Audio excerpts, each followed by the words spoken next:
Decir que Marruecos es enemigo de España es políticamente incorrecto. Sería algo así como decir que resulta extraño ver a todos los diputados del Parlamento ponerse de acuerdo en algo que nada tiene que ver con el motivo por el que se encuentran sentados en esas butacas, los intereses de todos los españoles.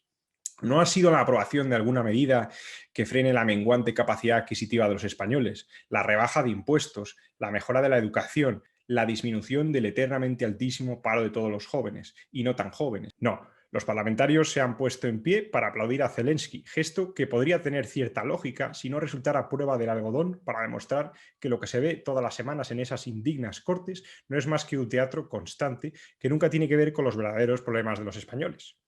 Marruecos, decía, es enemigo de España. Quizá no su principal, pues la palma de ese punto en el ranking se lo llevan los propios españoles.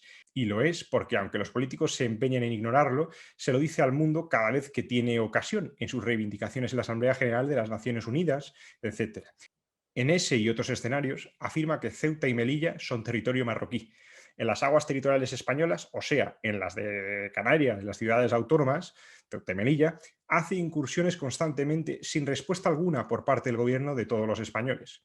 Dichas incursiones no son para encontrar nuevas rutas para los que hacen del tráfico de personas un negocio, o no solo, sino para tener acceso al que podría ser el mayor yacimiento de telurio del mundo, así como un nada desdeñable yacimiento de cobalto, semimetal y metal, respectivamente, que sirven, entre otras cosas, para la fabricación de placas solares o las baterías de vehículos eléctricos.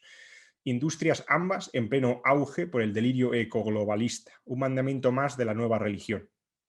Pero es que además golpea a España donde más le duele, porque el rey de Marruecos sabe que España y Europa entera, atendiendo a esos mandamientos globalistas, nada puede hacer ante la invasión migratoria. De este modo, fleta autobuses llenos de subsaharianos a las fronteras españolas, les abre la verja para seguir extorsionando a España, que cede cobardemente y les entrega cientos de millones para que combata, dicen, las mareas migratorias. Simultáneamente, gracias a su unidad como nación, a su paciencia largoplacista, típica de este tipo de pueblos, va socavando los intereses nacionales de España a su favor, negociando con quien tiene que hacerlo, o sea, con el que manda. En diciembre de 2020 arrancó de Donald Trump el reconocimiento de la soberanía marroquí sobre el Sáhara Occidental, premio que recibió Marruecos a cambio de normalizar sus relaciones gubernamentales con Israel y de paso reconocer la validez del traslado de la embajada estadounidense a Jerusalén. Además, Marruecos firmó un acuerdo de compra armamentística de Estados Unidos de 1.000 millones de dólares.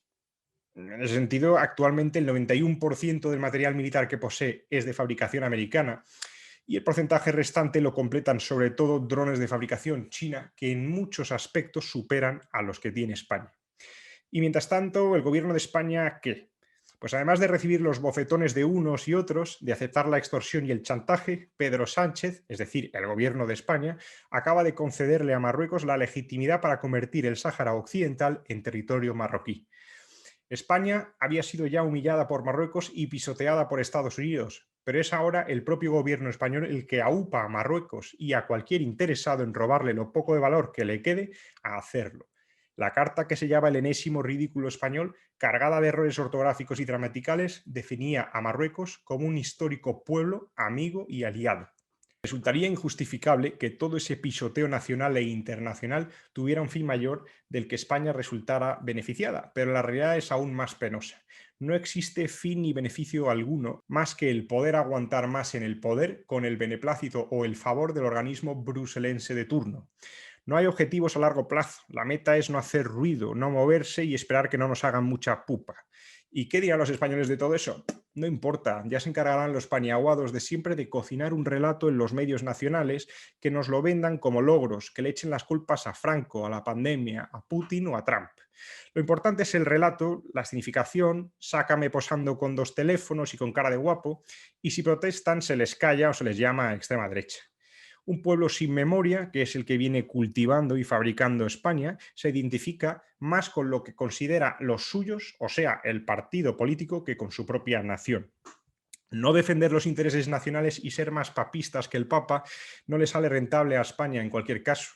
A la hora de la verdad y cuando lo toca recoger favores sembrados de humillación en humillación, nadie nos llama. Cuando se reúnen en comisión los países más importantes de la Unión Europea, entran los de siempre y se suma últimamente, como flamante fichaje, Polonia. Hablar el idioma de 500 millones de personas y ser uno de los países más relevantes históricamente no significa nada, nadie se acuerda y es difícil sacarle partido a eso.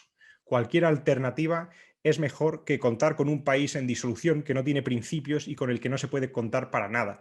Tan pronto apoya la guerra de Irak como te saca las tropas sin aviso previo y se sienta en la mesa de Hugo Chávez. Les matan a 200 personas en un atentado y prefiere mirar a otro lado. Nadie sabe qué pasó y nadie quiere investigarlo.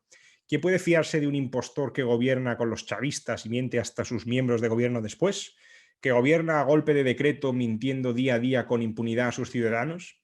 ¿Cómo considerar como posible aliado a un país carcomido por los nacionalismos y que hace del guerracivilismo y del antiespañolismo su marca nacional? En una encuesta mundial realizada en 2019, en la que se le preguntaba a las personas si estaban dispuestas a ir a la guerra por su país, la diferencia entre los países occidentales y no occidentales era aplastante, era de esperar.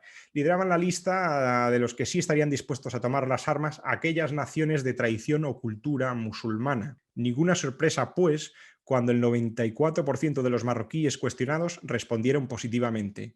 España, como no, lleva la delantera entre los países más pacifistas, junto a Alemania y Japón. Dudosa medalla, puesto que esos países venían de ser humillados en la Segunda Guerra Mundial. Es de entender, pues, mientras unos tienen una cultura y unos principios fundamentales claros, rígidos y comunes, con ansias de supervivencia y expansión, Occidente y España, como glorioso ejemplo práctico de cómo hacerlo, se empeñan en destruirse a sí misma, rechazando su propia cultura, maniatando su lengua, olvidando su historia y postrándose de rodillas ante quien se supone nos tiene que enseñar a ser más solidarios, más tolerantes y más diversos. Este gobierno pasará. Sus miembros, enriquecidos por sus sucios negocios, utilizando nuestras instituciones como plataforma, marcharán y vendrán otros. Alguien tendrá que llevar a cabo los ajustes necesarios tras tanto dislate y tanto gasto. Y entonces saldrán a la calle y la quemarán los que ahora están callados. Volverán las declaraciones de independencia unilateral, las manifestaciones y las diadas. Y mientras tanto, Marruecos seguirá armándose con sus mismos objetivos, su misma diplomacia eficaz y un pueblo sometido, pero dispuesto a defender lo que entienden como suyo. No, Marruecos no es nuestro amigo. América no está de nuestro lado y la solución no está en Europa.